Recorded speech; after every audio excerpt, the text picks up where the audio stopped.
Hey guys, welcome to Actions Detrimental. I am Denny Hamlin, driver of the FedEx Rewards Toyota this past weekend at Richmond International Raceway.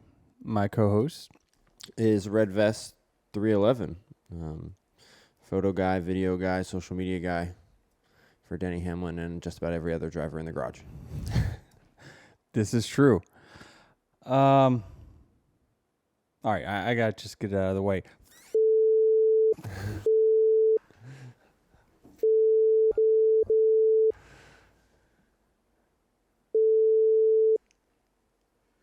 Damn it. I feel a little better now, but it's just bottled up inside, Jared. It's just, gosh, just eating away at my soul. How do you not get out of the car and do that? How do you not get out of the car and just like let it go? Because I feel like as time has gone on in my career, I've learned to just take a breath. Like, you know, it's easy to react, right? Reacting is the easiest thing to do. But try to take everything into account first and then react. You're not always going to get it right.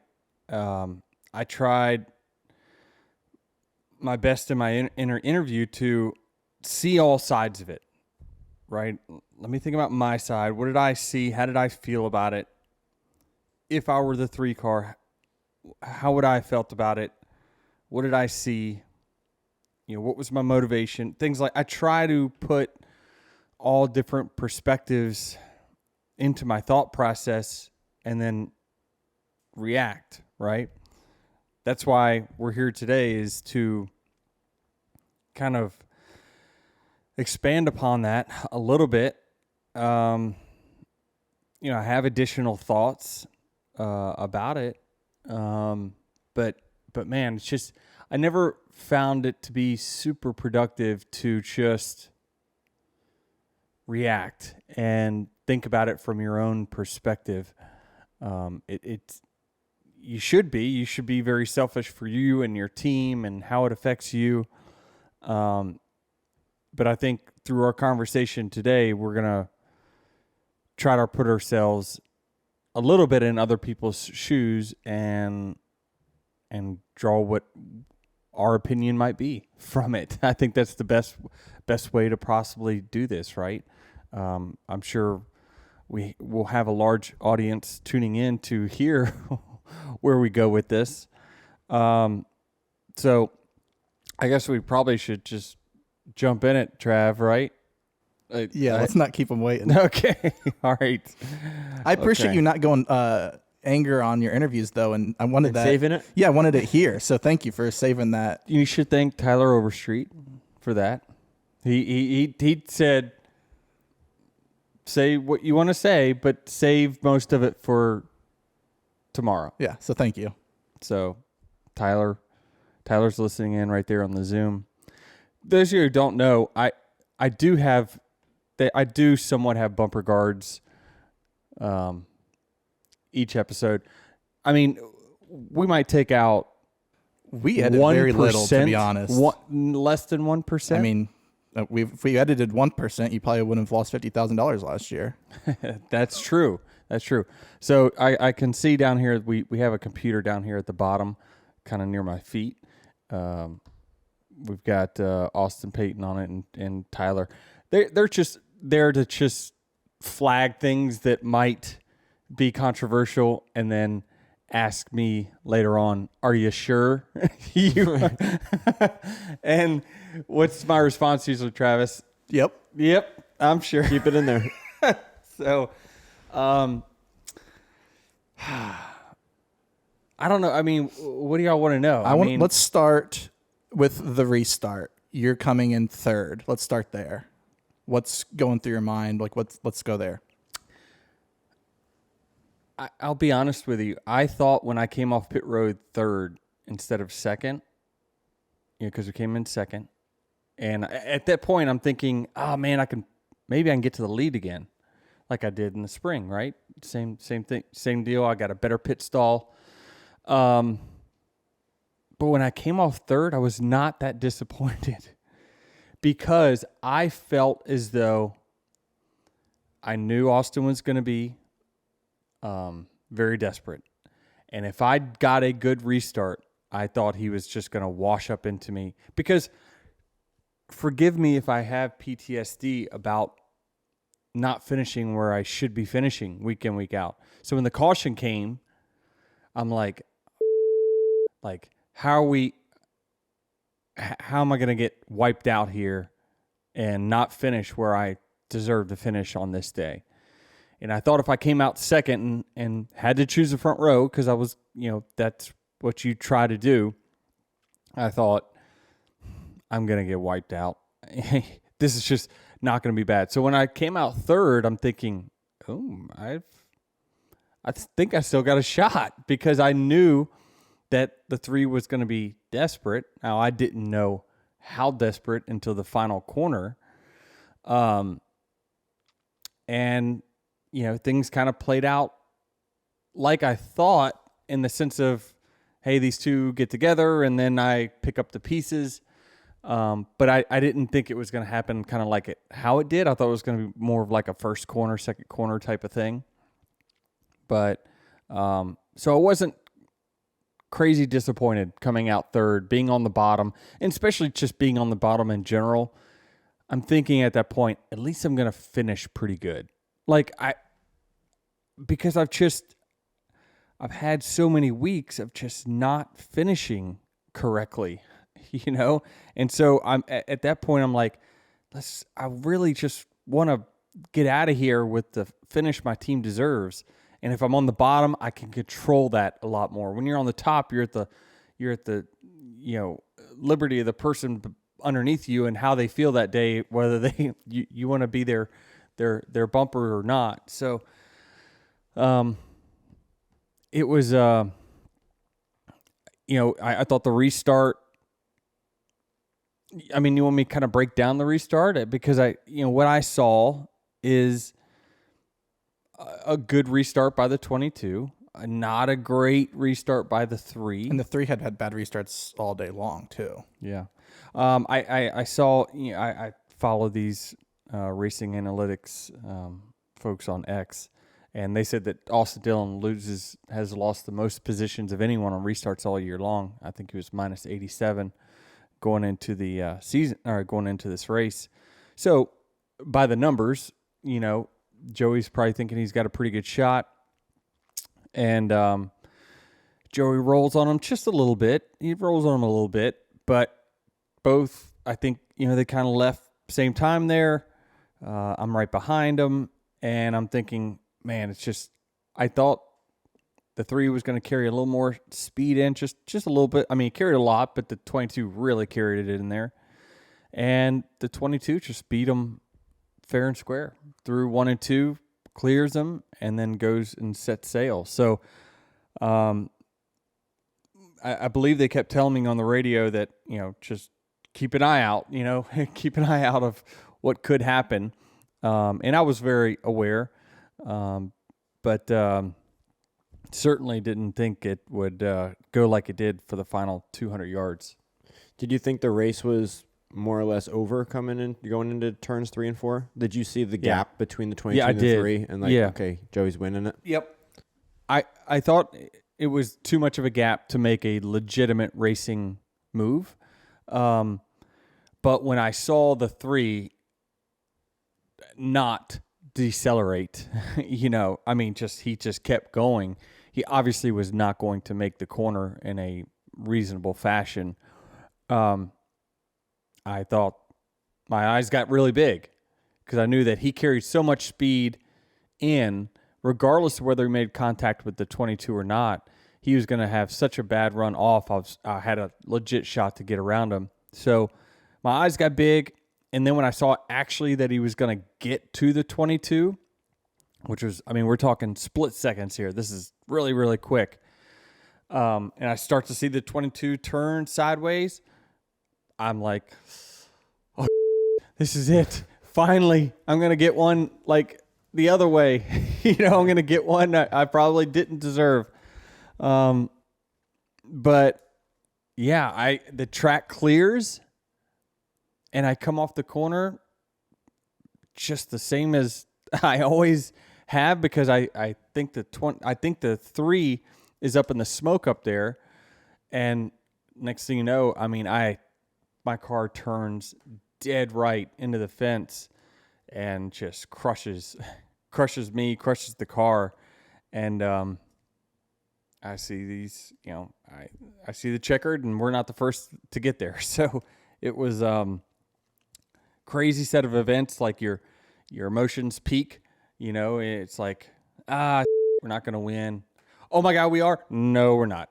Like that quick, right? And so that's that was what was crazy from my standpoint, and kind of the emotions I had over a 3-second span. What does the SMT data show? Because people who watch this replay will say, "Whoa, the 11 car came up the track, and that's why he ended up in the wall." Is the 3 car? You came across 3 cars' nose. What does the SMT data show? Well, that's not true. The 3 car turned 70 degrees to the left. Like a normal corner is when you turn the wheel to about 30 to 35 degrees. So double the amount. So whatever you make to make a corner, let's just say that's 35 degrees of steering wheel angle. He doubled it to after he got to 22. And so, yeah, the natural movement is to go from the bottom of the racetrack. You don't just follow the yellow line down the straightaway. So you come off the corner, you then drive up to the wall. I was making a normal corner exit, and you can see it. Usually you can see these things by the cars that are behind. And when Austin starts, the people that were coming off the corner behind me, the 45 and someone else, you can then see him cross into our lane to get us in the right rear. When was that data? What were you thinking in the moment? Like when you end up in the wall, what are you thinking? Like, how did I get here, or what just happened, or? Yeah, what's your initial reaction? My initial reaction is that he must have ricocheted off the 22 into me. Like I had no idea it was just like a deliberate, I'm going left, oh, you're going to win. No, you're not. Like, I didn't know it was that until I watched it, because I can't see it, because all I see is literally the checkered flag straight ahead, clear racetrack. And when you get right reared, trust me, I have enough experience at this now, you never really see it coming. So now that you have seen it and heard everyone talk about it, what is your reaction to the situation? I mean, you'd have to break it down in parts, because it has so many different layers. It's, how do I feel about the ethics of which the 3 car chose in that moment, the format that kind of, lends itself to these kind of acts. What do we do in the future with, like, which part? Because there's so many different layers to it that, all of it needs to be addressed. All right, well, let's start with the ethics of it, because you, I think, agree with Jordan Bianchi in that you see why, like, the 3 would do this, right? Like a win-at-all-cost situation for a car that's in 30th place in the points. But, like, what about the ethics of it? Like, should you do that? Well, when I listened to the teardown last night, I'd agree with Jordan Bianchi about 5% of the time. I thought that in last night's episode. Oh yeah, it was bad. It was bad. I thought Jeff Gluck was trying to be like, Jordan, what are you talking about? And I think Jordan was just trying to make arguments just to make arguments, and it was, in my mind, silly. I love Jordan.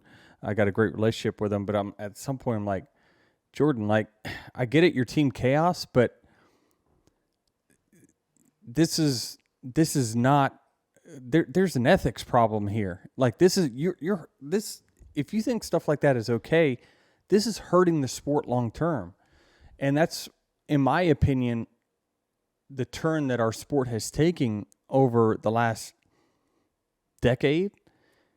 And I, Mike Ford I'm leaving the NASCAR hauler, and he's like, Denny, your comments. I'm like, what? He says, about, our sport's not going to get taken seriously if we don't. I'm like, I stand by that. Like, at some point, you are the sanctioning body. You are the big boys in the room. You have to make tough calls sometimes. Sometimes you have to make the right call, even if it's a tough call. And I don't know how much liberty Elton Sawyer and Brad Moran have in that moment of, can they say, well, that's blatant. Like, I don't need data. I don't need that. You can't knock two guys out of the way. Like, you can't wreck two guys to then go win a race and then reap the benefits of the reward of that. Like, we've reached a point where it's like a flagrant foul was made, but you still get the win. Like, a foul is a foul. There's provisions in the rule book that say this is inappropriate behavior. I just don't, Jordan, I don't know. I didn't like the conversation that Jeff and Jordan were having, because Jeff was being very matter of fact and saying, Jordan, like, do you want us to be taken seriously or not? Because in a league, I get it. Okay, let me stop saying league, because we're not a league. Okay, in a major sport, because we like to put ourselves in a upper echelon of sports in the world, you have officiating for a reason. But, I just don't know why we've allowed it to get this bad over time. And I believe you have a responsibility as a sanctioning body to set an example, not only for your competitors, but the people that are coming up through the ranks to say, this is how we professionally race. This is how racing goes. And so I just think let me ask a question. If this is not over the line, and I think Jeff said, what is over the line? But where is the line? You have to figure out where is the line first. Like, is what the 3 did to the 22 over the line? If he Yes. He did not try to make a corner. He just drove until he wrecked him. Right, so he kept going until he wrecked him. But how do you, how do you define that going forward? How do you, like, to me, that just seems like such a gray area. Let me read this. Okay. It's a gray area. Well, I have the rules right here. Okay. Right? General scope of penalties, the NASCAR deterrent system. Okay? NASCAR may issue penalties as it deems fit to provide for the orderly conduct of the sport. Orderly conduct of the sport. Such determinations may be made by NASCAR before, during, or after an event, and may consider, and this is highlighted, to the extent deemed reasonable by NASCAR in the interest of racing competition and fairness, any modifications caused or required as a result of damage caused by in-race incidences. So there are rules that this is a headline. This is a subject it's called a deterrent system. It is to keep us within parameters of not getting out of control on the racetrack. And if this is okay, if NASCAR is saying right now, hold on, they said yesterday, they didn't say it, but I'm saying if they didn't rule on it yesterday, if they don't rule on it today, they don't rule on it tomorrow, tell me then what is unacceptable? Just crashing someone under caution? Are you saying that you can do whatever you want on the racetrack and it will be no penalty whatsoever? Like that, how can you ever take us seriously? And as a car owner, I spend tens of millions of dollars to make sure our cars are fast, my drivers have an equal opportunity to go out and race. However, if you're telling me that anyone can go out there and just wipe us intentionally, that's not the sport I invested in. So I have a problem with that. But as a fan watching NASCAR, how do you separate incidents between what the 3 did to the 22 and then like what Joey put William in the wall at Darlington, or when Bowman got into the back of you at Martinsville. How do you separate those? Like, what's okay? Like, surely you can't like rule out bump and runs or just knocking a guy out of the way at the end of the race. How do you separate that? Like, as a fan, I'm watching the race and an incident like this happens. How am I confidently going to know that, like, oh, that was legal or that wasn't legal? You make common sense decisions, and they're not always going to be 100% right. You can always make an argument one way or another. The one thing about balls and strikes calls is you have they put a box on TV now to show you where that dot lands, and it's like, it's right on the edge. It could be a ball or a strike. Just kind of depends.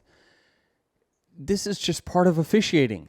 This is just part of being the big boy. And NASCAR is the big boy, and they have to make big boy decisions sometimes in the best interest of their sport. And so what you're saying is, well, how do they determine? Well, when you see the 22 running the back of William Byron at Darlington, I would argue he's making a racing move. The 24, it was kind of, he got squeezed him. The 22 went into the corner, ran into the back of him, and the 24 kept going, right? And so they made what I would call, I don't know, tedious contact or whatever. Joey says after the race, yeah, well, he got me, so I got him. Listen, this was part of what I brought up in my intentional wrecking of Ross Chastain. It was like, well, he said that he did it, so what's the difference?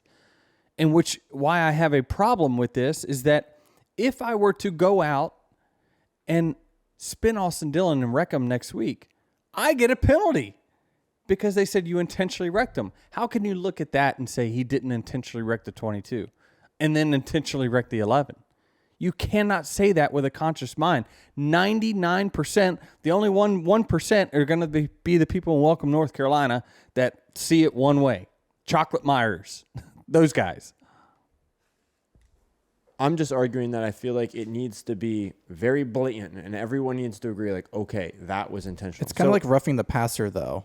You just you watch it and you see and you make the call. Like, sometimes it was a clean hit, sometimes it was like there. You can't have a black and white, and so with this, it's like you see it clearly. It was a dirty move. That's what I'm saying, Jared. How much worse could it possibly get? Like, it's roughing the passer. Even there's some that happened on Sunday, and you're like, yeah, by the letter of the law, it probably is. So they threw the flag, but they could have let that go.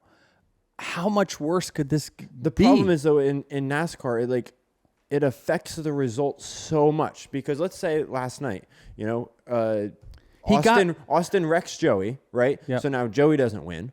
And then he wrecks you, so then you don't win. And then you're going to disqualify Austin. So now all of a sudden Tyler Reddick's the winner? And then you can't have this happen more than once. I don't want to see it happen at all during a season, let alone Jared, 2-3 times. I was the first person DQ'd in 63 years for a sticker on the car. Sticker. That's a different conversation. And then not only did they DQ me, they DQ'd second place, which was Kyle Busch. They gave the win to the third place guy. So, I don't want to see that happen ever again. I don't want the race to finish and then wonder, did that guy win? And if he didn't win, he wrecked the guy that should have won, so then he can't win. So then the guy who finishes fourth wins? Okay, this is what I've been talking about when it comes to the clash. Eventually make a call and it will deter us from doing these stupid ass acts. You have to make a call and draw a line in the sand as the sanction body and say, no, that is unacceptable. That was not a racing incident. That was intentional. And we've seen it at the clash really the last few years, right? People just... I think Austin Dillon, he wiped out Truex or something 2 years ago. He wiped him out. No, it was Bubba Wallace. He just cleaned him out. That was not a racing incident. He did not attempt to make the corner in a normal fashion. He was driving in until he made contact. If they can officiate it in the Cars Tour, why? They don't have the technology we have. You don't even need technology to use your brain. That's my problem with it, is that tell me a person with legitimate sense that says, yeah, that was just a racing incident, that the 3 accidentally spun the 22 there. No, he didn't. He drove in until he spun him out, as instructed by his team. I mean, Okay, well, now you have another variable in this, as instructed by his team. Well, hold on. Can we just play the in-car audio yes. and let the people hear it first before we give our opinion? Yes. Keep coming down. Run him down. Wreck him. Come on. Get on. Yeah. What I love hearing is in the post race. We're trying to listen to press pass because I'm just dying to hear what Austin Dillon's is saying about this. Is that the media is trying to keep Richard Childress from, they're trying to keep him somewhat in line and saying, hey, Richard, your guys told him to wreck him. He's, no, it didn't. Yes, sir. They did. We have audio. Well, you can't believe everything you hear on the internet. I'm just thinking, oh my gosh. I mean,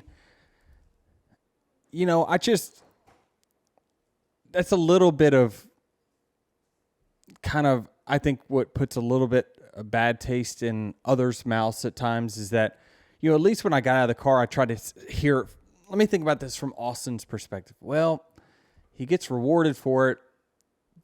His season was terrible, and he saw this as this is just the easy way out, and I'm going to take it, and oh well.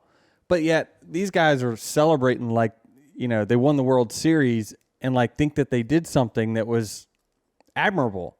Like it's not. That's the only kind of problem I have with this is it's like, okay, well then just take the checker flag and like,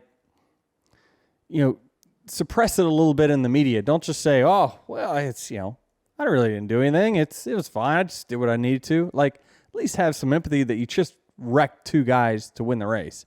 Like don't be doing TikToks that, you just won the race and like, look how great we are. Like, that's just bull in my mind. Devil's advocate, should it matter what the spotter says in the moment and like how you judge this? Yes. This ain't gonna be. I'm starting to be more and more of the boat of get rid of these stupid spotters, man. DBC might not like it, and I know it'll never happen and you can't because we have super speedways and it's a safety thing. But they've got to shut the up, man. They do. They're not driving the car. Like, it's interesting that they believe that that's like a legitimate way to win. You were on your way to a legitimate win, but then you got beat, and you have to live with getting beat on that restart. You didn't do a good enough job that the 22 did, and you have to take that L and say, damn it, if I had to do it all over again, I would have got a better restart, and I would have beat the 22. But I didn't, and the 22 earned the right to win that race via his restart. But it took 0 talent to wipe someone out and then wipe someone else out. So it's a shame that his win's going to get tainted by this because he had a legitimate win coming. But I just don't agree with the avenue that he chose. And I think it's wrong. And I think the rule book says that it's wrong. And it's up to our sport to lay their foot down and say that this is unacceptable. They do it everywhere. Every series officiates these kind of things to keep us within bounds. Conduct, it says it, to have proper conduct on the racetrack. You guys, tell me how it could be possibly worse than this. I mean, at the end of the race, it probably can't. I don't, it's just, He wrecks a third car is the only way it could be worse. right. So why have a rule if you're not going to enforce it? That's the problem I have with this. Who up there is got the big enough pants in the tower to say, that's bull, that's against the rules, you're out? I mean, but they got to call it in the moment. It's got to be called. That's not what it says. But you don't have to. That's not what it says. It says it can deem it can do during or post. And they, not to get in our private conversations, but they said, we'll look at everything. We're going to look at everything. We didn't like what we saw. Okay. So I just worry about the long-term effects. Let's take me out of it. Just the long-term effects that this has on racing. We've started to see this morph its way into ridiculousnesses at the end of these races. Martinsville, God knows. I mean, we all know what's coming in a few months, right? We're going to get a green-white checkered, and everyone's going to wipe each other out because they have not enforced the rule book in these situations. But this one was, and you could argue, I mean, you can argue different ways about like, well, this one was this one was that one. You cannot find a more blatant, I'm going to drive in until I wreck you, and then I see another car, I'm going to steer left and take him out too. You cannot find a more egregious, rough driving or bad on-track conduct. As a fan, I don't want to lose that aggressive last lap driving Absolutely at Martinsville with right. a race to go in the season. Well, then it was his job to get a better restart, and if he wanted to wash up the 22 in middle of 1 and 2, and I think even you heard Paul Wolf say in his post-race or to Sirius, he says, listen, if he washed up into us in 1 and 2, I get it. Like, we're racing. Both guys, neither one wanted to let off, but just wiping someone out, we're no longer in racing anymore. But and this is the highest form of motorsports. So someone with the authority has to say, that was not NASCAR racing. NASCAR racing is hard racing. We make contact. Sometimes there's incidences, but we will not stand for intentional wrecking. You know what's dumb is people go, well, Dale did it. Well, Jack Tatum Jack Tatum used to knock dudes' heads off, and you evolve the sport, and there's rules, and it changes. So, like, what changes? That's right. Drivers did in the past has no implication on this. I think that's so dumb. Well, Dale did it, so it's cool. Can't you blame the format, though? Because I think you made a good comment in that if you were in Austin's position last night, if you were running second to Joey going into that last corner, you wouldn't have done the same thing because you think long term, well, I'm going to have to race Joey in the playoffs. We're both going to be contending for a championship. If I wreck him here, there's going to be consequences that I'm going to pay. So it seems like that your team, a team that wins often and is constantly racing up front, and a team like the 3-car, who doesn't find themselves in position to win all that often, are playing two separate games here, right? The consequences for them, there really isn't any. You're correct, which is why I said that I don't fault Austin that much, because if he gets no penalty, if he believes he gets no penalty for this, you just live with the result. He could have a DNF every race from here to the end of the season, and he just increased his position 15 spots in the points. Now, can we just pause real quick? Can you? There is no monetary or point penalty that affects this whatsoever. It has to be positioning. You did not make the playoffs by doing that. That's wrong. Like there is no. You can find him $1 million and it doesn't matter. It's still worth it. You could find him 200 playoff points. It doesn't matter. He was never going to be 16th in points anyway. So, it's no, anything, any points or monetary fine is simply just going to be, all right, well, so what? I still reaped a bit. I still got rewarded for doing what I did. You have to make it you cannot reward that type of on-track action, in my opinion. That's just, we've gone too far. This is too far.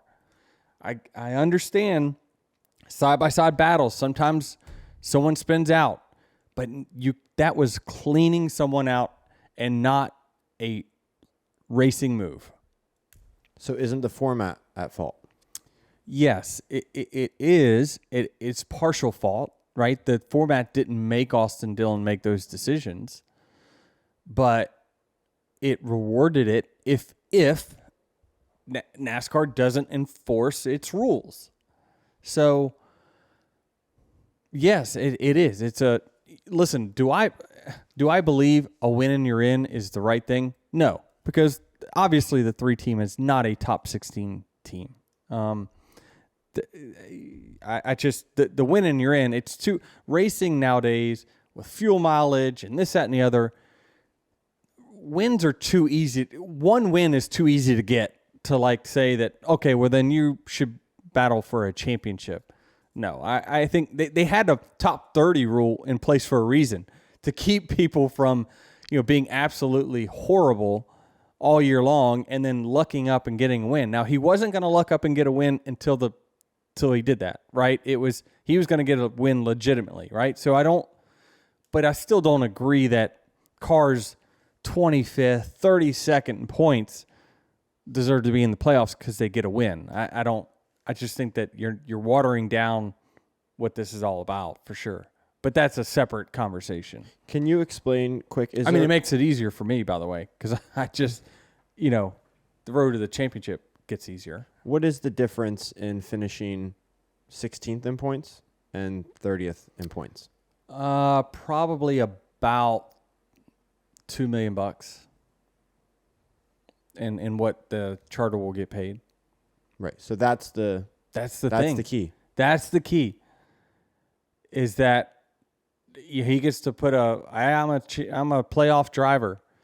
He's quite the different playoff driver than others when you think about in the context. But if this stands, then I believe that months and months and months and years from now, ain't nobody going to care. It's just going to say, what does the box score say? Oh, you made the playoffs? Wow, great job. It's not going to, they don't care about how you did it. So right. So I'm playing devil's advocate here. Yeah. Why does Austin Dillon? Why does he care? Yeah. Why does he care? Besides. Oh, he doesn't care. We saw it with his post-race interview and family and the whole team just celebrating like they just did it. I just think that's the way that they think, right? Is that, well, that's we did whatever it took and we don't care about ethics. It's we did what we wanted to do, not what we had to do. Drivers don't have to do that. I hate that statement that I did what I had to do. No, you didn't have to do that. You chose to do that. That was a decision you made. Well, is it worth it for him to do that? You're not in his shoes, right? You're in a completely different position. You have a chance to win every week. You're 55. Yes, it is worth it to him. Absolutely. Yeah, because the system rewards. All you got to do is win a race, and you're going to put yourself from 32nd to 16th in points at minimum. And that shouldn't be the case. The system sets this up for that. Well, that's what I mean. You'd say you don't like when drivers say, "Oh, I had to do that," but in a way, he kind of did have to do that. He was in that position. Here's a win on the doorstep for him.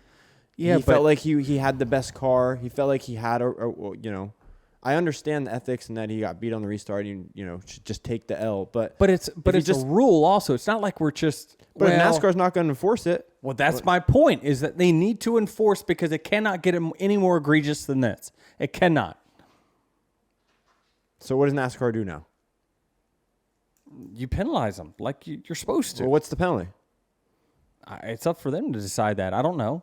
But there's no monetary, no point fine that's what I'm does saying. anything. So take away the win? You have to do something to tell us you cannot intentionally crash someone for a win. Intentionally crash.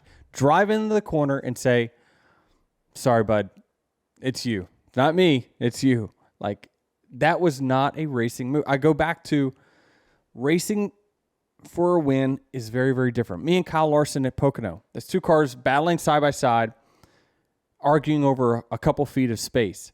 When you drive in and just say, I'm going until I wreck you, that is not a racing move. That is blatant, intentional wrecking, which is against the rules. So do you... Times 2. So do you strip the win away? Do you take away the playoff eligibility?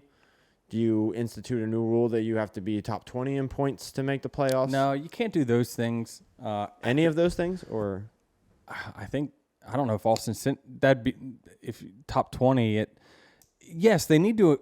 You need to make picture, yes, you should make the eligibility of actually being a playoff driver a little harder than just winning a race. But that's a bigger conversation. Yeah, you can't do that mid-season. Yeah, you can't do it mid-season. But you can take away the win. Yes, you can. You can basically say to everyone that we deem that as not a racing incident. That was intentional. It altered the finish of the race. Therefore, this person does not deserve the win. So you strip the win, which means you strip the playoff eligibility. Does someone else get the win? Does a win go to somebody else, or do you just say nobody? There was no winner this race. I don't know. I mean, that's up for them to kind of decide all that stuff, but certainly rewarding a playoff spot for what we saw is not in the best interest of our sport long term. And I hope that they can see past the headlights right in front of them and see that if we allow this is a bad way to go. Because at Phoenix, just wipe all your competitors out.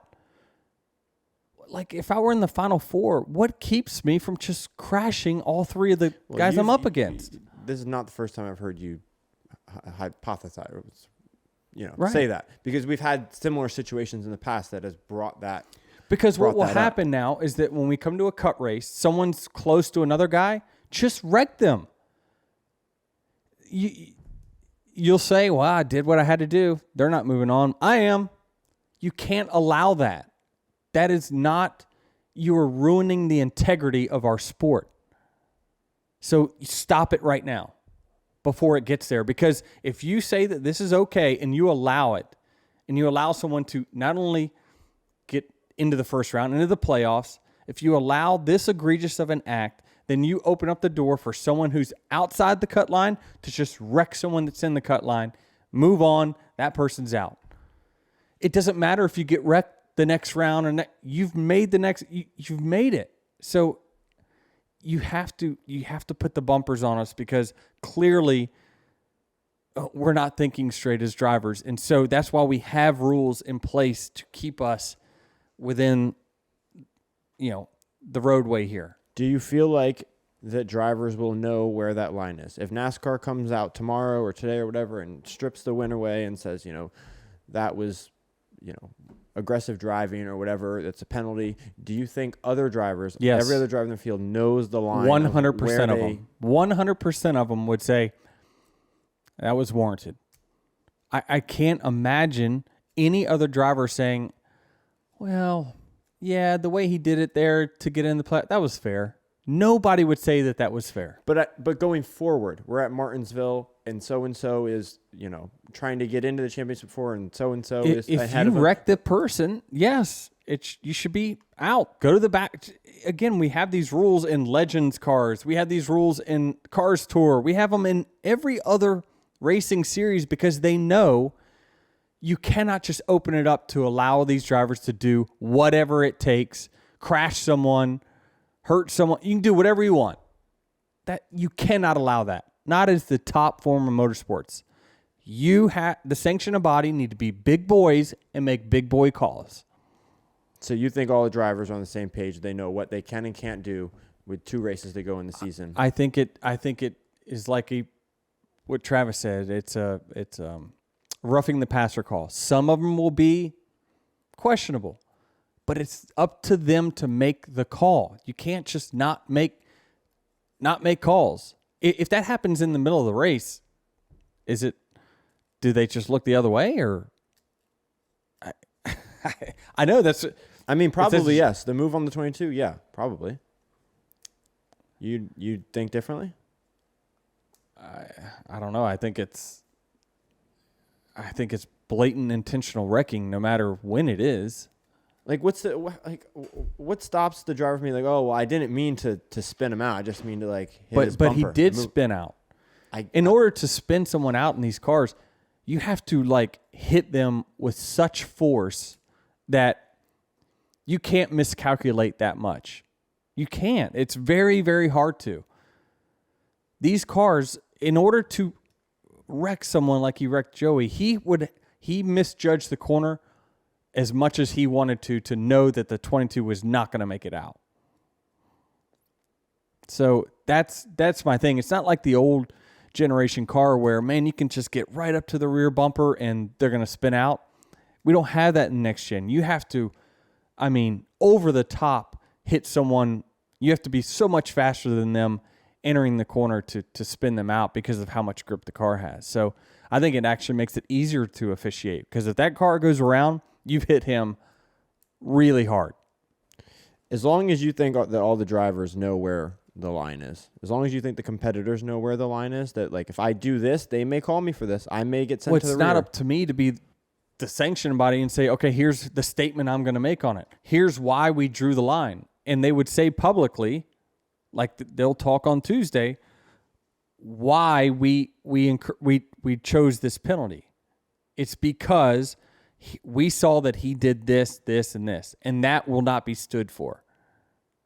So that's how you inform the drivers of kind of, what is acceptable and what is not.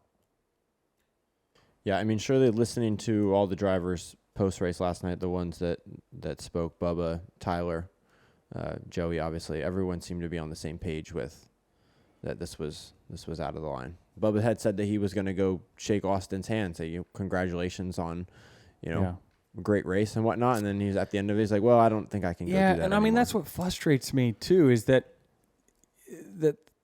Austin and the 3 team were on their way to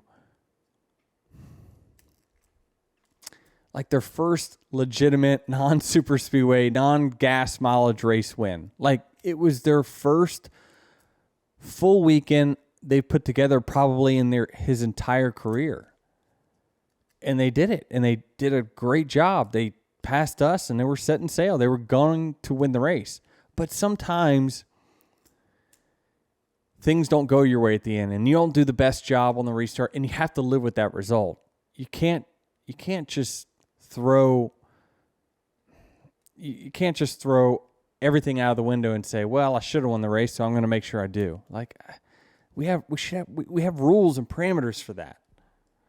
There's protections in rule books to make sure that we don't do things like that.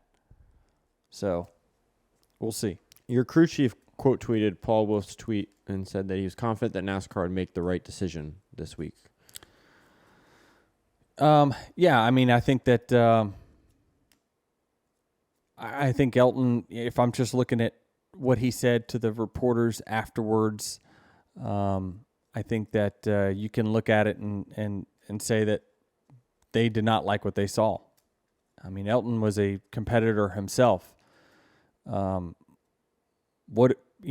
you're Elton and you're me or the 22, how do you feel about it? Right? You just got wiped out by someone that intentionally crashed you.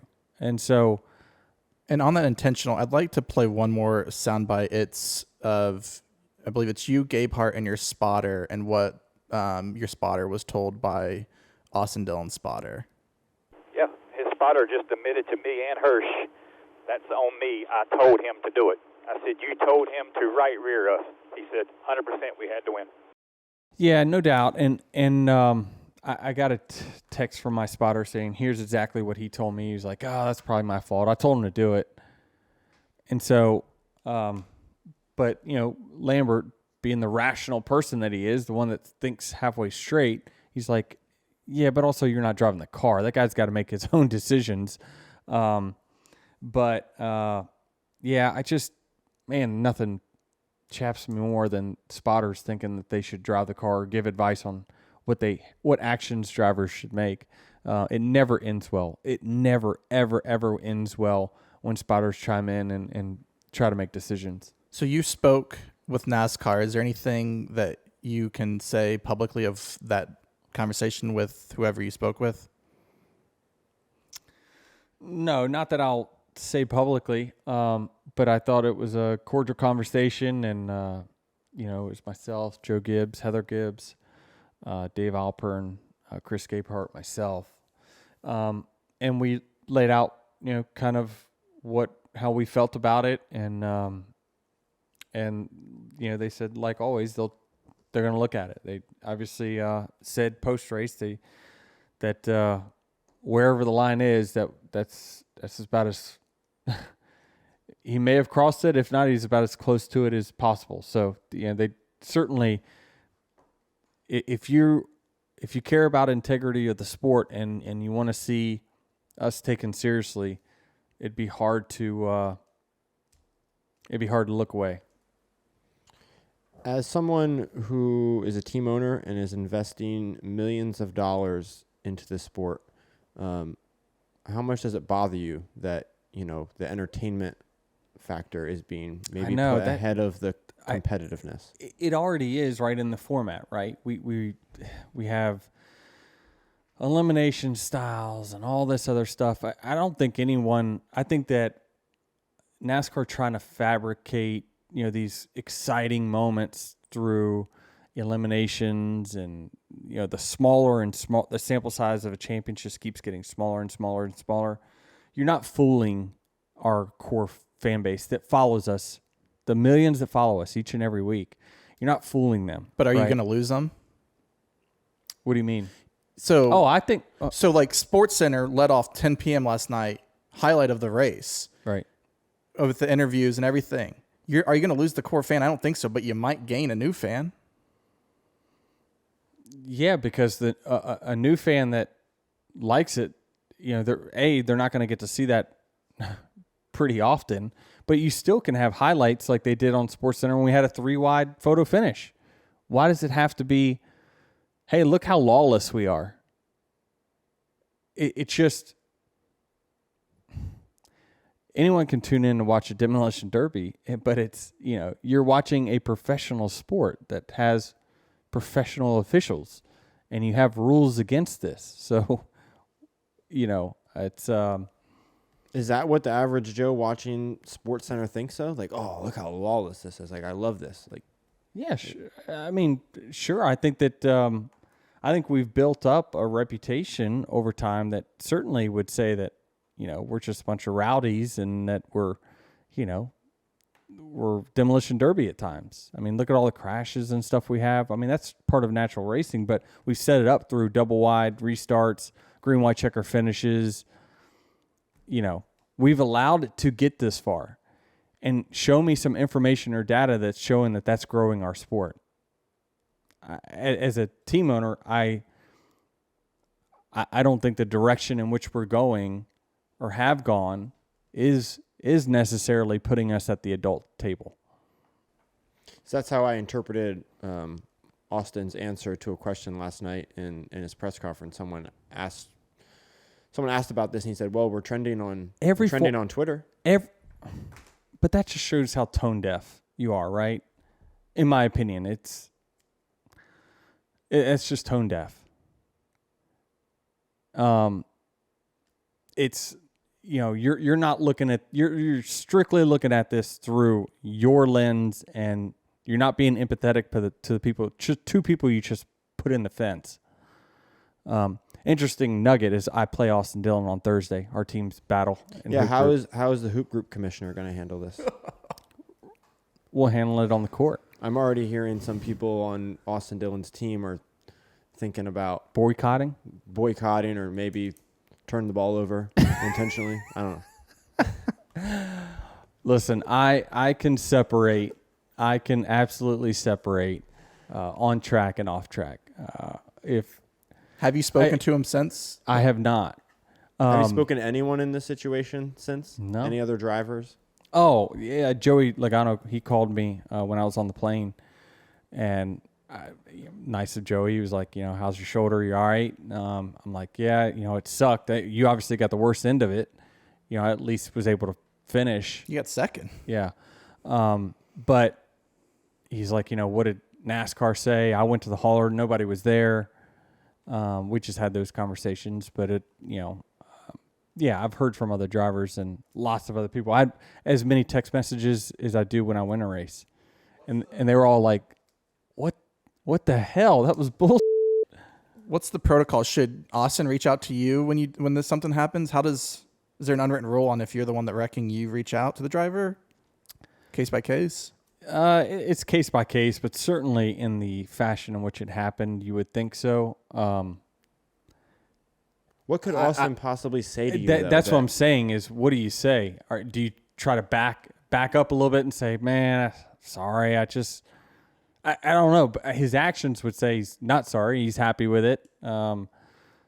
Actions from teams and family and stuff like that says that, they're not sorry. They're happy with the result and they don't care about anything else, which is fine. It's your prerogative. It does show a little bit of character that you've got, but it's, if he does, he doesn't. I mean, I'll see him on Thursday, but I feel like I'm a rational enough person that, I could say, Austin, really? Like, damn, man, you got the first one. You didn't have to get the second one. You already know that, like, oh, crap, I wrecked the guy. I'm going to do it again.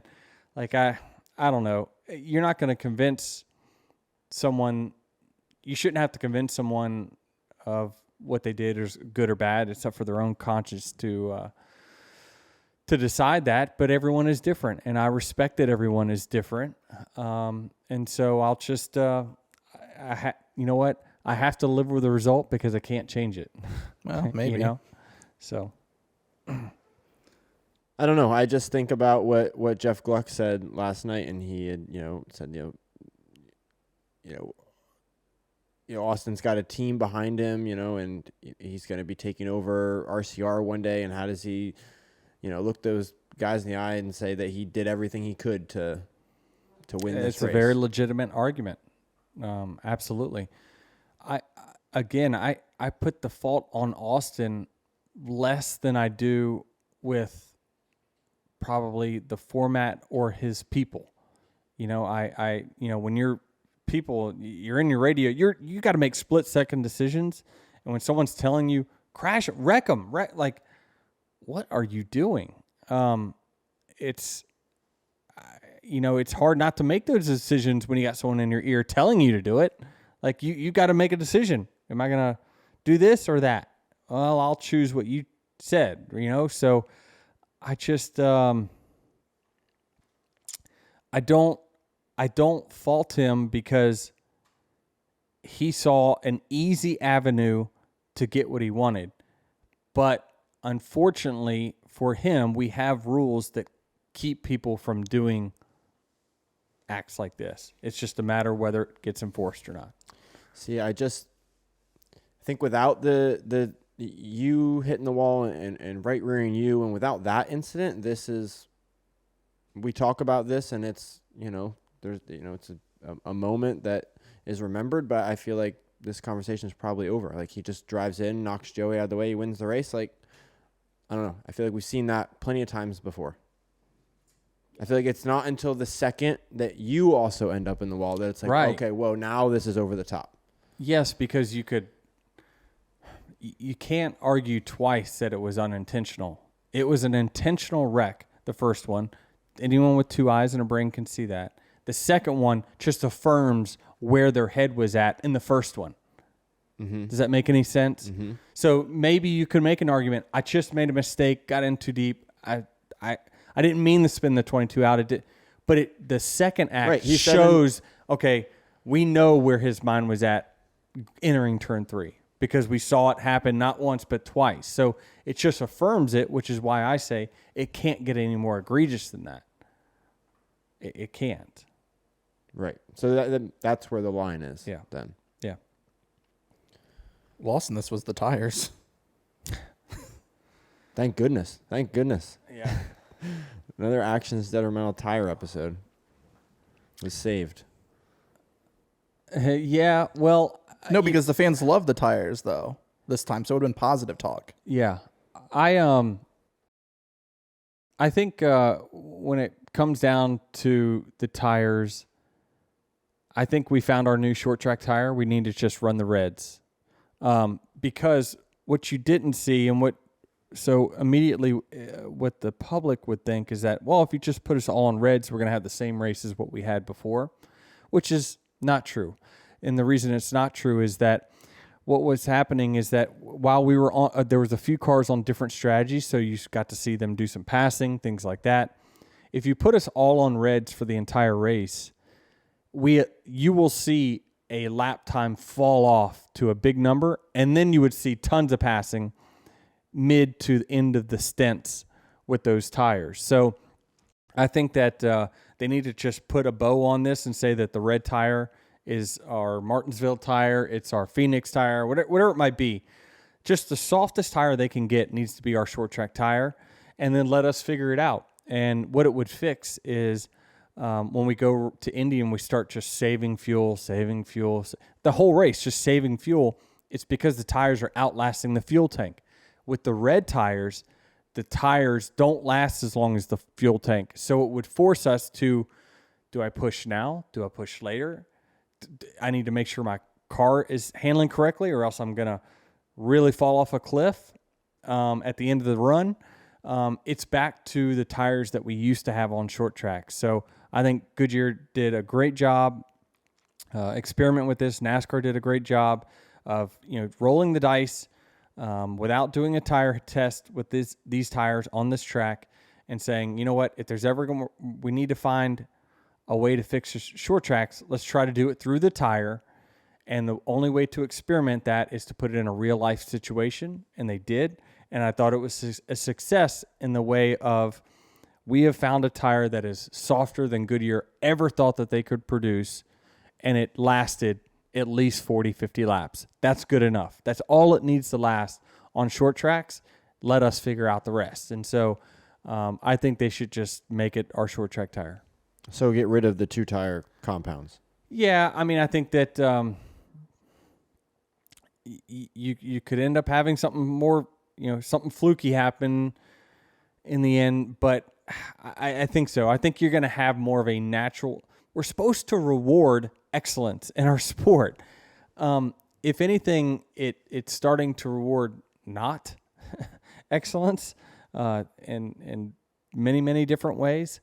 But I think that it would fix a lot of our short track issues with passing, because this tire would fall off so significantly at the end of a run, you would see comers and goers. And so I think that it would be a drastic improvement to our short track passing if they just went with the reds and said, that's our tire, we're good to go. But wasn't the element of last night of Daniel Suarez and his strategy and coming on the reds at the end of the race, wasn't that fascinating? It was for sure. I found it interesting watching the race back, and so there was an element of it for sure. But in the long term, does Goodyear want to produce like multi tires and stuff like that? We already kind of had a little bit of an issue this weekend with some of the tires that were produced were a month or more older than others, and we've seen when tires, when they're not matched right or what have you, it certainly, there can be a big disparity in speed.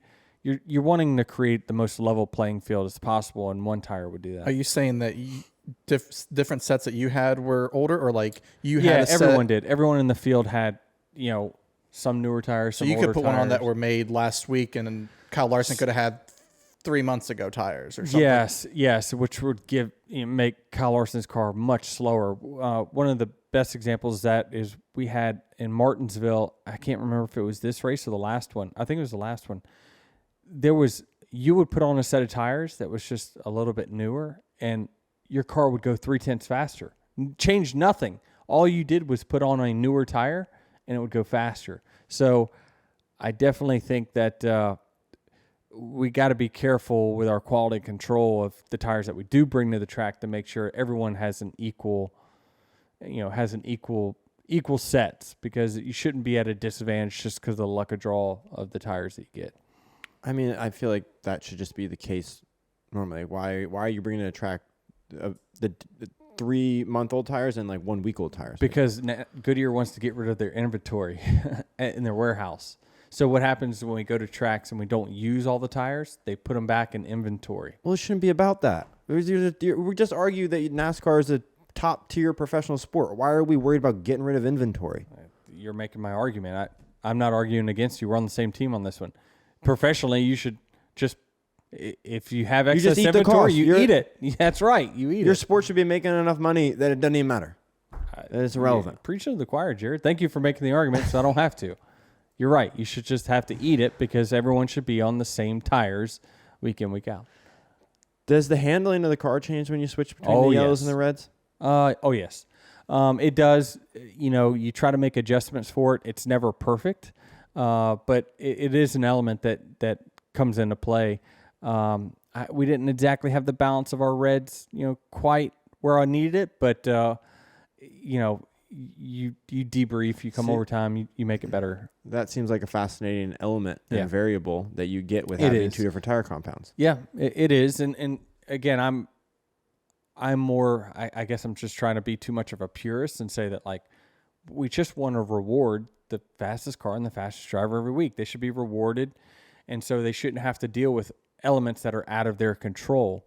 So that's why I'm trying to put it all in control to say, just give us all the same tires, you know, and we'll figure it out and let the best man win on that day. But what The best you man's love, not going to win, though, regardless of if you're all on the same tire or not, because you're going to get a caution with 3 laps to go, and the best man's not going to win. So right? I know, because it's that's the way it's been going, right? Like the fastest car wins like 30% of the time now. It's such a low number. I mean, Back in the day, you know, Joe Gibbs and NASCAR, I remember, would have conversations. They said that our number one priority is to keep the integrity of our sport and reward the best car and driver on that day. And we've, over time, gone further and further away from that. if they don't punish Austin, I think starting third you don't want to start first in any of these races going forward. Just start third so you can not get spun out. Yeah, I mean, or if you're Austin Dillon, just do a better job of wrecking without giving up, you know, letting the third place guy go by. But he was so far back that he wasn't gonna. He had no chance to make a legitimate corner unless he hit the 22. What else we got from this race? Do you think Joey Logano will get fined for spinning his tires, doing a little burnout in front of Austin Dillon's pit box?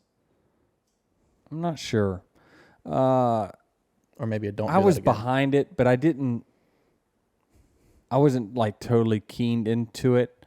I certainly NASCAR doesn't love, you know, any kind of acts on pit road because it is family members and stuff were out. It's a hot pit road and whatnot. But yeah, nobody's supposed. You're not allowed. No one's supposed to be over the wall. At that point that the cars are coming on, you know, onto pit road, but it's just kind of gotten loose over time. Maybe they tighten that up a little bit, but yeah, he certainly. I mean, he was seeing red at the moment, and you know, he saw the guys on the 3 team, so he did a burnout in front of them, and so I don't know. It's I doubt they do anything. It was interesting though seeing you and Logano fans coming together yesterday. Yeah. Did we just become best friends? Right. Yep. Yeah, I saw that. I saw that meme. That was funny. Yeah, you hate that you end up forming an alliance for the wrong reasons because you both got wrecked. But yeah, funny how things work. Yeah. When was the last time you got a cordial phone call from Joey? Oh gosh, I don't know. It's been a minute. Maybe when we were teammates. Was that 15 years ago? Long time. It's funny that lost in all of this was his quote. He said something about like towards Austin, like, "Oh, he sucked his whole career. You know, he's a hack. Austin could make a T-shirt." I don't know who would do that post race. Just call someone a hack and that they're not any good. And I don't know why anyone would ever do that. I thought that It's amazing what we will say when we're really angry. yeah, or not say. Yeah. It seems like you've gotten pretty good at that. Well, this race ended a 2-week break, and we had quite a bit of news over the break. One of the more noteworthy things is that Corey LaJoie will not be returning to the 7 car in 2025. Yeah. You know, that's it's unfortunate for Corey. I understand why Spire made the decision, right? They felt like, this is a performance-based business and the performance hasn't been what they hoped. I listened, I tuned in to Corey's podcast to kind of hear what his take was on it. I thought he was very professional, very matter of fact. I think he took it on the chin and took responsibility for what his role was in it. I do think there's multiple layers to it, as in, like, is it all Corey's fault? No, probably not. But you do have this obligation to get the best that you can out of your car each and every week. And I think he took responsibility there. But I don't think it's the end. I think there's an opportunity for him. And what my advice would be is the same that I've said for a long time, is go win, man. Go get your, go get some wins, because he battled, this is back a long time ago. But he battled with Kyle Larson and Chase Elliott in the ARCA series, and he raced with them heads up. He did. He raced against them and won races and was very competitive. Now, he kind of skipped Truck Series and Xfinity and all that and just kind of started racing Cup. But, he got in a Cup opportunity. It was a backmarker team. But, like, he got an opportunity to, like, race on Sunday, so he took it, right? And so you never really got that warm and cozy feeling that, what is he able to do, right? And so I think this is an opportunity for him to go back down. I think he should go back down a series or two and win. It worked for John Hunter Nemechek for him to build his legitimacy back up into the sport. Cole Custer, in both Cole Custer and John Hunter are both going to get back an opportunity in the Cup Series. But you got to do it. You got to show these people that you can win. And I think that, he's going to work hard enough, and hopefully he gets an opportunity to show what he can do. And, I wish the best for him, but I got a ton of respect for how he handled it, and how honest he was with us and himself when he talked about it on his podcast. Do you think the Pocono situation had anything to do with this? Like, I think they're surprised. I think if it's my opinion, and I don't have any firsthand knowledge of it, but I think their decisions were made before then.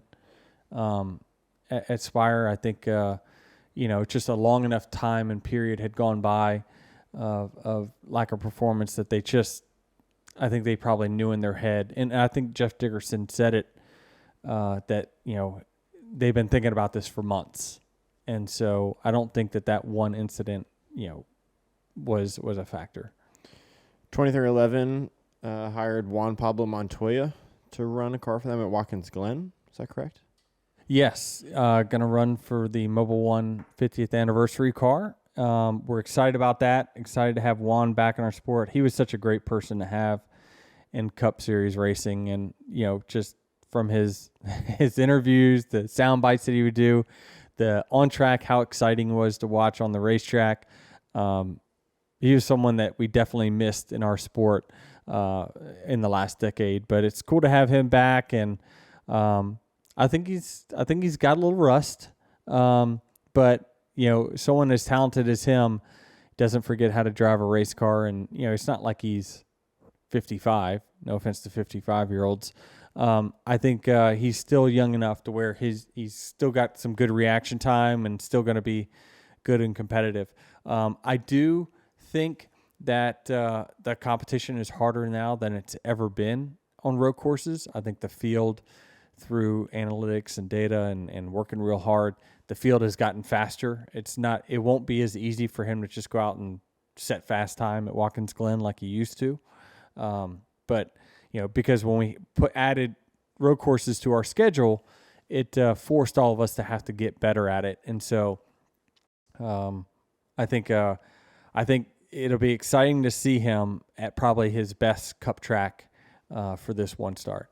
How does this come about? Do you 2311 reach out to him? Are you like, we need a road course ringer for this car? Or is he like, hey, I'd love to drive it if there's any opportunities? Well, it's a collaboration with Mobile One. So it happens between Steve Loletta, our team president, and Mobile One, the relationship there. And then they talk about who's the best fit for this campaign that we're doing for our 50th anniversary. And so, it was highlighting up-and-coming drivers like Corey Heim, and it's also highlighting champions of our sport.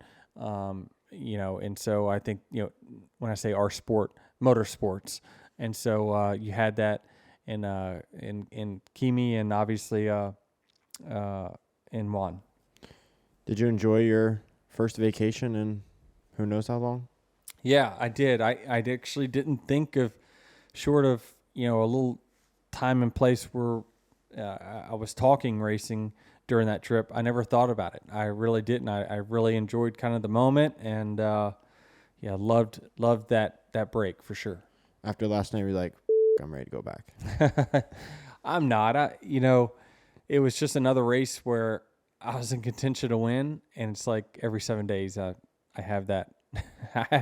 I'm in contention to win. So I'm looking forward to 6 days from now. When you have a tough loss like this, is it tough that you have to wait a week, and you're like, I want to get back out there today and like go get that win? I mean, I always have the moment in time where like Monday morning is the, listen, I came on this podcast and just unleashed a bunch of F-bombs, right? So I just we didn't do much prep for this one. We turned the cameras on and went. So, but then now I get over it, right? I go into my meetings for the rest of the day, and I move on. And so you definitely have, this is the valley of the emotion where it's like, all right, I got to vent, I got to get this out, and now I need to go back to going to work and figuring out how I'm going to win the next week. So, because I can't go back and change anything I did in that moment. And there's been many weeks, right, where it's like, man, if I would have done this or I would have done that, I felt like I could have changed the result. This one, I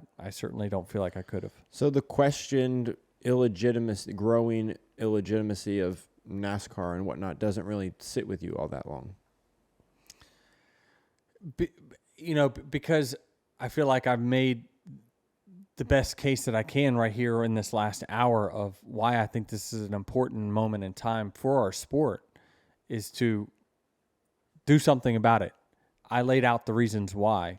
Now it's up to them to be the big boys and either say yes or no to that argument and whatever discussions that they have internally, right? Like there's nothing more really I can say about it.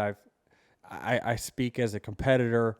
What I see, someone that wants to see this sport grow and evolve and continue to get bigger and better, and sit with the big boys at the table like the NBA and MLB and NFL. I want us to sit at that table. But yeah, sometimes you make decisions that are tough, and they've made tough decisions in the past, and I think this is no different. Last question I have on this is that since you work with so many people who came from outside NASCAR, do they have any perspective on this? Yeah, I mean, certainly. I think that, I've got tons of screen grabs and things like that of, like, how is this real? How is this allowed? Like, I have probably 5 or 6 different people asking me questions. How is that allowed? Are you able to just wreck people and keep a win? And the short answer is technically no, but most times yes. So it's a very kind of difficult thing to explain because we have rules and provisions to stop this, but does it get enforced? Not really. It's like someone's driving to the basket, you just throw your leg out and trip them. You can get away with that. Wait, what? You know what I mean? It just doesn't look right. But other sports, like I think we are being a little too harsh in like saying that these other sports are perfect. I mean, you had the Houston Astros cheat, Michigan just cheated. Like it happens all. So like, I do think we need to not be as hard in acting like these other sports are foolproof. That's why I'm saying, but they all make calls to say it is or is not, right? And NASCAR will have their moment to do that. But yeah, you have to live sometimes with improprieties or things like that happen in sports, and you as the sanctioning body has to be the ones to make sure that you're keeping the integrity of your sport at a high regard, and they have to do it when they have cheating scandals and things like that in other sports, right? They lay down the hammer enough to where it's like it's a legit deterrent. Rarely is it ever they lay down a hammer of a penalty and it plays no effect in the outcome, right? I mean, everyone has. I'm trying to think, Travis, and maybe you can help me here. Like, if Michigan has a scandal, like you say, well, they pay a price through sanctions and That one's ongoing. They haven't, but like the Houston Astros kept their World Series. Now, granted, that's a bigger picture, not like a singular game, but you see missed calls at the end of a football game, and like the Fail Mary, the Packers, like they didn't go back and change the call. yeah. Like so, like Yeah, it happens. Clearly, it happens. But I think that I don't know that any other sport has something in their rule book that says we can change the outcome post the event. yeah, I'll give you that. They had that in ours. They always give themselves an out to do what's right. Yeah, I agree there. That's how we're different. I think what I'm just a little surprised about with NASCAR is that they don't hold back when it comes to, enforcing teams modifying parts or Right. things like that. Like they enforce that to the 10th because degree. that's the integrity of our sport. They're trying to keep the integrity. They want you to know when you see something on TV, and they want you to believe that all those cars are the same, and they're going to monitor that through inspection. And when you put a clear piece of tape on your nose, they deem that, well, Denny, you won the race. Nope, not anymore. It's like you weren't even here. You got 0. You're dead last. Right. That was a tough decision that they had to make. But you just said protect the integrity of the But sport. they protected the integrity, which is why driver actions play just as which much is of a role. why I feel like in that moment when they DQ'd us, right? Did I ever say that was bull? They shouldn't have done that? No, I did not. I backed them and I said, by the letter of the law, our team cheated. Yeah. And we got caught. Your 5-year-old daughter also agreed. I said, well, Dad, you broke the rules. Yes. And so I at least could see it out of not only my lens, I could see it through NASCAR's. And so that's how you're supposed to look through this, is look through multiple people's lens and then form your opinion. Not just, well, that's bullcrap. They had it out for us. No, they didn't. You broke a rule, so they said, we're going to make sure that we send a message here. And they sent a message. They DQ'd me. First guy in 63 years DQ'd. I've been on the crap end of a lot of stuff. It's true. So talking to a handful of people last night, and they're like, well, when's the last time they DQ'd a winner? I was like, well, funny you should say that. Funny you should ask that. Seems like you have a knack for finding yourself in and around these things. I didn't do any of this, though. I was an innocent bystander to some recklessness. I was just minding my own business. I was sitting back and going to watch the fireworks fly on the last restart, and I was like, wow, that was anticlimactic. Joey got the jump on him, and that was it. It was over. And then all hell broke loose. But, yeah, I don't know. I guess I do find myself in it quite a bit. That's a good thing because it's usually at the front. Yeah. They don't talk about wrecks in 20th that often. Unless it's the one that brings the caution out to restart at the end. Man, Ricky Stenhouse got some. Man, damn it, Rick. What is Ricky doing at the end of these races? He wasn't even racing the 41. Do you think he wanted a little revenge on RCR? No, that's looking too much into I love a good it. conspiracy. I love the tinfoil hat. But, man, if I could... Whether he was or wasn't, it worked out. If I could just help a brother out and be like, buddy, you got to get this thing to the finish. You're not... What? you shouldn't be driving into turn 1 with 2 to go, not racing anyone that you're actually racing.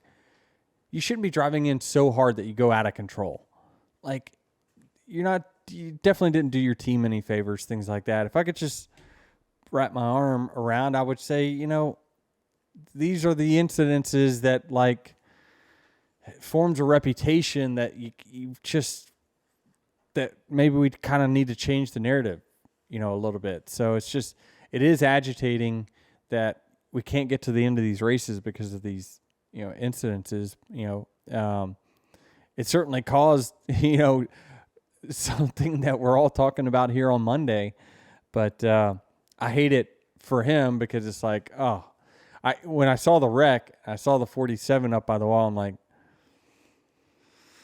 yeah, I mean, man, I've seen this before, right? And it's like, damn, I hate it for him and his team that it keeps happening. Tom's Hairpiece left us a review. What? And they say, never thought it was possible to miss Denny, but here we are. Oh, because we took some time off? Yep. Yeah.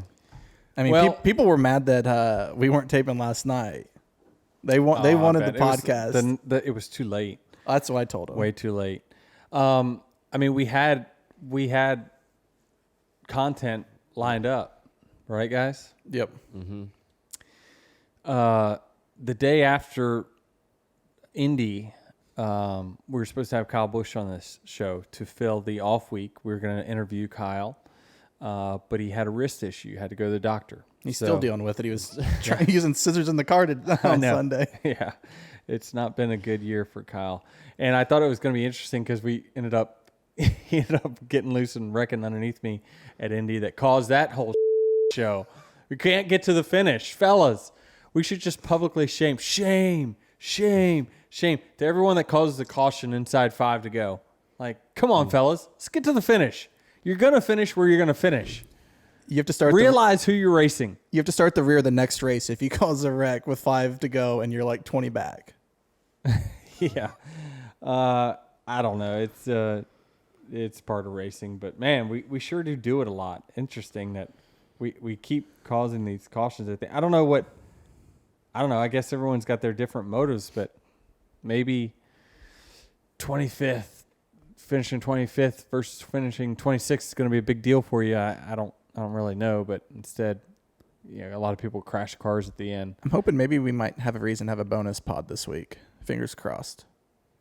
Oh, I don't know. I think you just got to live with the result, because you can't change it. But it's, I don't know.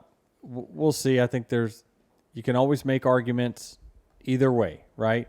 I made the argument that I saw from my lens, and it's all my opinion. This is not a fact-based show. This is an opinion-based show.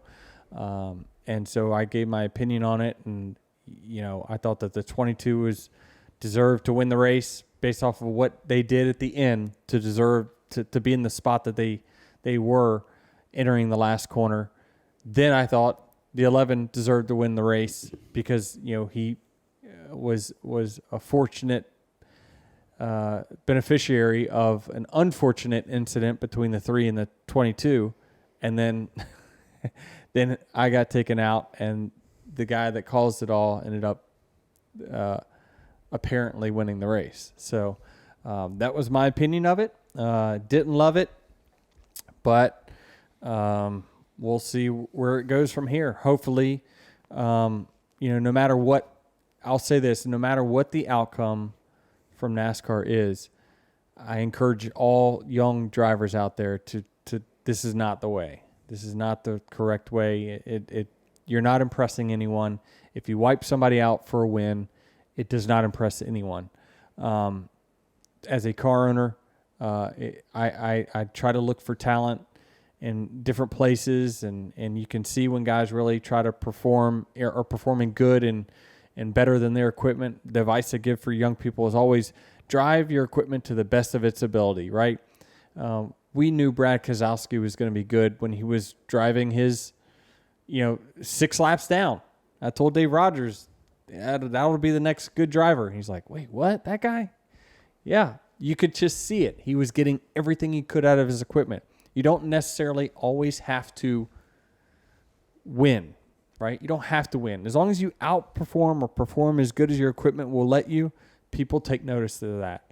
And they also take notice of those who, take the easy way out. And fortunately, short tracks and other series, even IMSA, Australian supercars, all the other professional motorsports, F1, they all have rules in place to stop behavior like this and keep the integrity of their sport.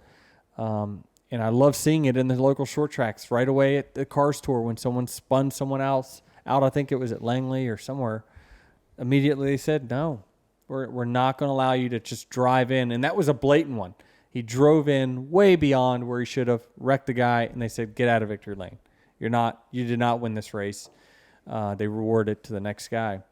And you just hope that we, as the sanctioned body, we can keep our integrity. And if not, young guys, don't do that. That's not the example that we're trying to set for you guys. Work on your craft. Work on your restart so you don't put yourself in that position. Work on your craft so you're not finding yourself in 32nd in points in a desperate situation. Just do the best that you possibly can every week, and people will take notice of that, and hopefully you'll get the opportunities you deserve.